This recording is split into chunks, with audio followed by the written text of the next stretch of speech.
la gabonaise. On nous a dit, oh, les cantines d'or, oh, les machins, l'or que Sylvia. L'or là est où? Quelqu'un peut me dire où c'est? Qu'est devenu cet or? Mais je pensais qu'Oligui était venu pour faire en sorte que la gestion du pays soit claire. Je pensais que chaque Gabonais savait désormais que bon, il y a telle entreprise d'État ou étrangère qui exploite l'or dans nos forêts, voilà ce que ça rapporte par mois. Je pensais que tout ce qu'on dit, oh, Sylvia, les Marocains travaillent pour Sylvia, mais je pensais que tout ça, là, l'État gabonais devait communiquer sur ça. On est où aujourd'hui? Mais vous êtes toujours là, oh, Oligui, oh, c'est notre sauveur. Oh. Il envoie ces gens faire des lives à longueur de journée pour vous faire des lavages de sang, pour vous détourner des choses. Il fait des recrutements chez les activistes, chez les gens de la société civile, qui tous sont devenus des politiciens. Suivez mon regard. Tous les membres de la société civile, surtout les grands qui disaient grands membres de la société civile, vous allez voir comment la plupart vont se transformer en hommes politiques, vont se présenter. Pour les uns comme députés, pour les autres comme maires et autres. En vous faisant croire qu'ils pourront changer les choses en étant à l'Assemblée nationale. On a vu, non? Quel est le membre de la société civile, parce qu'il a été à l'Assemblée nationale ou au Sénat, a pu changer quoi que ce soit là, dans cette transition? Dites-moi, je suis curieux.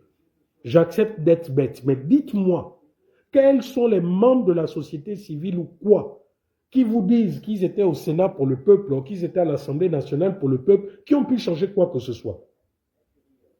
Dites-moi, vous n'avez encore rien compris. Et je vous dis que lorsque j'étais au Gabon, j'avais deux choix. Soit faire comme eux, me taire, m'engraisser, accepter la proposition de nomination qu'Oligui m'a fait au ministère du pétrole, où j'ai même commencé à avoir des séances de travail là-bas. J'avais soit le choix d'accepter, de me taire, de manger, d'entrer dans Osiman quand Osiman criait, était en train d'être crié, parce que Stéphane Zeng m'y a amené, au monde de cristal et autres et autres. J'ai même filmé l'une de leurs premières sorties. Oui, parce que voilà les réalités. J'avais le choix de faire comme tous les kounabélistes là. Ou tout simplement le choix de continuer à rester moi-même et à dénoncer quand ça ne va pas. Et je pense que vous tous, vous avez vu quel choix j'ai fait. Étant au Gabon, que ça soit au dialogue, mon langage n'a jamais changé. Les plateaux télé, les interviews sont là. Ce que je vous dis là aujourd'hui, je le disais étant au Gabon. Étant au Gabon, j'ai refusé de voir des nouvelles, des nouveaux petits dieux. Je l'ai dénoncé, j'étais au Gabon. Et voyant un mois après également les conclusions fausses du dialogue, j'aurais pu me taire, accepter ce que ceux qui m'ont appelé m'ont dit, mais j'ai préféré parler. Donc vous là qui pensez à chaque fois que nous parlons parce que nous voulons les pauses, nous parlons. Je vous ai dit, je crois que vous connaissez mon parcours. Je crois que vous connaissez comment je me suis fait. Comment j'ai commencé à gagner honnêtement mes premiers millions. Acheter mes voitures, mes taxis. Je n'ai pas eu besoin de la politique pour vivre. Et je n'aurai jamais besoin de la politique pour vivre. Je suis venu là en France parce qu'ils ont intenté à ma vie. Je suis venu en France avec mon jean, mon polé, mon sac, 2 caméras et mes disques durs. Aujourd'hui, je suis en train de me reconstruire de façon légale, en travaillant, en faisant plusieurs boulots. Mais ce n'est pas parce que je le fais que depuis, je n'ai toujours pas de proposition. Mieux, on me fait même du chantage concernant l'argent que Gabon 24 me doit. On me fait du chantage jusqu'à présent. Ferme-la et on va te donner ton argent. Donc vous qui n'avez encore rien compris, là, continuez. C'est quand nous serons dans une guerre ethnique, parce qu'aujourd'hui, on utilise le tribalisme comme arme politique. C'est quand les gens vont commencer à se découper, quand les gens auront tellement faim qu'ils vont commencer à s'entretuer, c'est là où vous comprendrez que, ah, donc ceux qui étaient là-bas, là, les activistes là avaient raison. C'est vous qui souffrez, hein? C'est vous qui souffrez. Vous pensez réellement que ça soit moi, que ça soit Princesse de Souba, que ça soit Jonas, que ça soit Franck Biziki, que ça soit le Phénix, vous pensez vraiment que nous souffrons? Vous êtes les premiers à dire que oh, vous êtes là-bas, au froid, oh, vous bénéficiez de ci, vous bénéficiez de ça. Mais ce n'est pas faux pour certains. Donc ça veut dire que nous pouvons nous taire et nos vies continueront. Mais si on parle, c'est parce qu'on voit ce qui se fait ici. On a les informations concernant le Gabon. Regardez, je vous donne l'exemple. Il y a 2-3 jours, j'ai fait des publications en dénonçant les pratiques de Gabriel Tchango. Comment M. Tchango va faire travailler des gens pendant des années, leur donner des faux numéros CNSS et pas reverser la CNSS. Mais quand vous venez dénoncer ça avec des preuves à l'appui, vous avez quand même des gens qui disent « Oh, qu'est-ce que tu as contre M. Tchango ?» On peut être méchant comme ça. Tu ne viens pas me demander, tu ne viens pas t'offusquer du fait que M. Tchango vole des Gabonais, mais tu viens t'offusquer du fait que moi je dénonce ces pratiques. Mais vous êtes sûr vraiment que vous voulez qu'on change dans ce pays?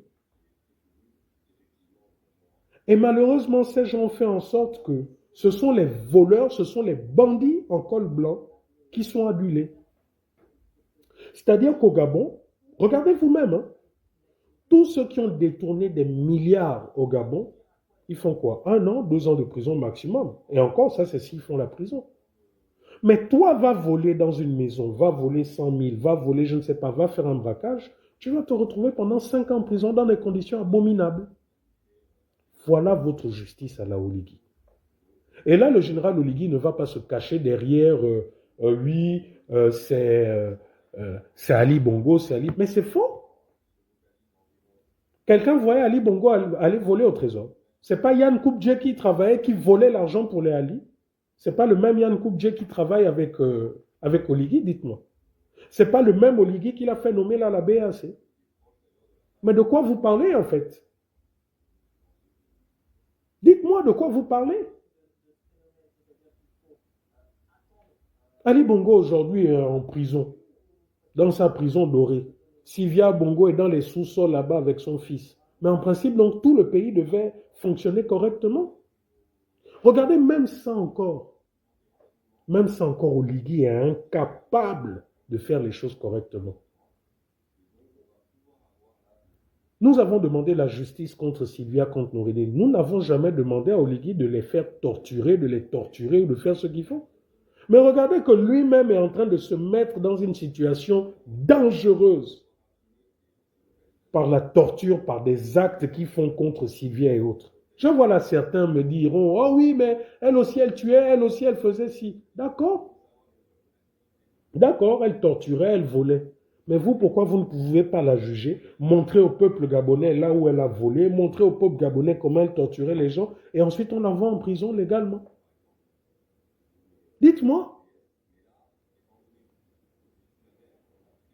Quelqu'un écrit, est-ce qu'ils sont torturés? Je ne sais pas, hein, moi, s'ils sont torturés. Je n'ai pas cette preuve. Mais ce que je vois de ces avocats et autres, il paraît qu'ils sont torturés. Après, il faut savoir une chose, Vision Sentinelle. Quand on parle de torture, vous pensez que la torture, c'est seulement frapper, c'est seulement toucher à l'intégrité physique de quelqu'un. La torture, c'est être retenu quelque part sans jugement dans un cadre non légal, c'est de la torture, si vous ne le savez pas.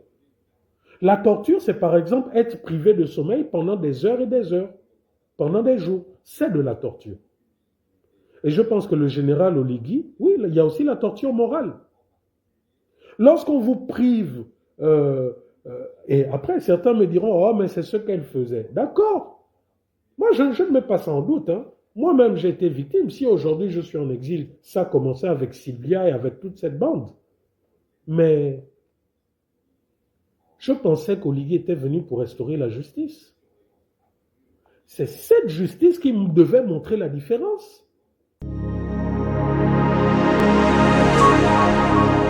La Gabonaise.